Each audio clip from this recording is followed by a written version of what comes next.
সামনে আজকে যে হাজিরাটি নিয়ে এসেছি সেটা হচ্ছে কোনো স্থানে কোনো জাদুর জিনিস দাফনকৃত বা কোনো গুপ্তধন উদ্ধারের ক্ষেত্রে আপনারা আজকের এই তদবিরটি ব্যবহার করতে পারেন ইনশাআল্লাহ। আমি শুরু থেকে শেষ পর্যন্ত আপনাদেরকে জানাচ্ছি। দেখেন ২৭ নাম্বার দাফিনা মালুম করে না, মানে যে সমস্ত জাদুর জিনিস দাফন করা থাকে, তাবিজ কবজ অথবা কোনো গুপ্ত ধন সম্পদ মাটির নিচে কোথায় আছে জানেন না, এটা জানার জন্য এই তদবিরটি আজকে ব্যবহার করতে পারেন।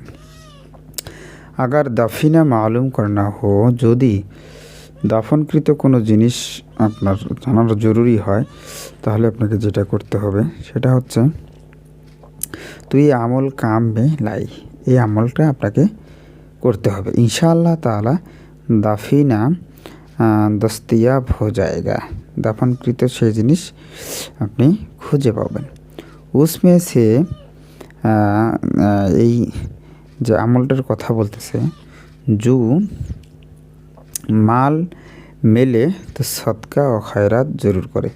যদি সেই দাফনকৃত ধন সম্পদ মিলে এখান থেকে দান সদকা করতে বলতেছে। পাশাপাশি যদি কোনো জাদুর জিনিস বাহির করতে চান সেক্ষেত্রেও কোনো কিছু দান সদকা করতে বলা হচ্ছে। তো লক্ষ্য করে দেখেন যে মজরুবাত মে সে হ্যায়, এবং যে আমলটা দিচ্ছে এই আমলটা কিন্তু অত্যন্ত গুরুত্বপূর্ণ এবং সেই আমলটা কি পরীক্ষিত। লক্ষ্য করেন সুরখ রঙকে রেশমি কাপড়, লাল রঙের রেশমি কাপড়ের মধ্যে মন্দিরে যা জাইলে হরুফ, নিচে যে হরফগুলো দেওয়া হচ্ছে এই হরফগুলো কিন্তু লিখতে হবে।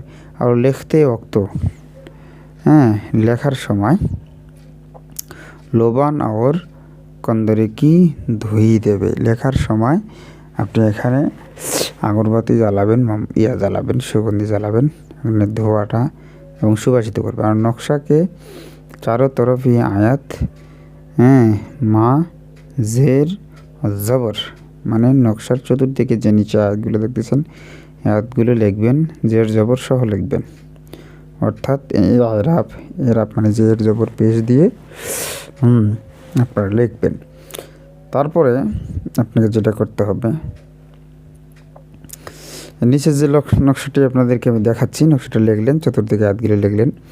लिखने के बाद उस कपड़े को মোরগ जो बिल्कुल सफ़ेद रंग का हो, এমন মোরগের গলায় দিতে হবে, বাঁধতে হবে যেটা একদম সাদা রঙের হয়, কোনো অন্য কোনো কালার যাতে থাকে না, এক কালার। उसके गर्दन में बांधे, তার গলায় বেঁধে দেবেন। और जिस मकान में दफिना का गुमान हो, যে স্থানে আপনার ধারণা হচ্ছে যে এখানে কোনো কিছু পুঁতে থাকতে পারে, তো উস মকাম পর মোরগ কো ছোড় দিই, সেই স্থানে মোরগকে ছেড়ে দেন। যাহা দফিনা গাড়া হোগা, যেখানে আপনার জাদুর জিনিস পোতা হয়েছে, উহা পৌঁছ কর, সেখানে মোরগটা গিয়ে মোরগ 3 দফা আজান দেगा, 3বার আজান দেবে, অর্থাৎ কুকুর বলবে।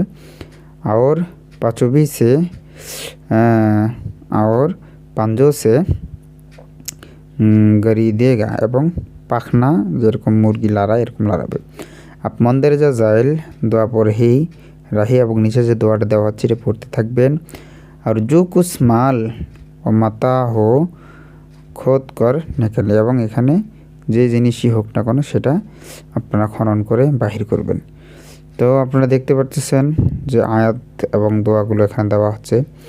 নকশার নিচে যে দেওয়া আছে আল ইয়াসজুদু লিল্লাহিল্লাযী ইখরিজুল হাব্বু ফিস সামাওয়াতি ওয়াল আরদি, তার নিচে যে দোয়াটি আপনারা দেখতেছেন সেটি আমি পড়ে শোনানোর চেষ্টা করতেছি।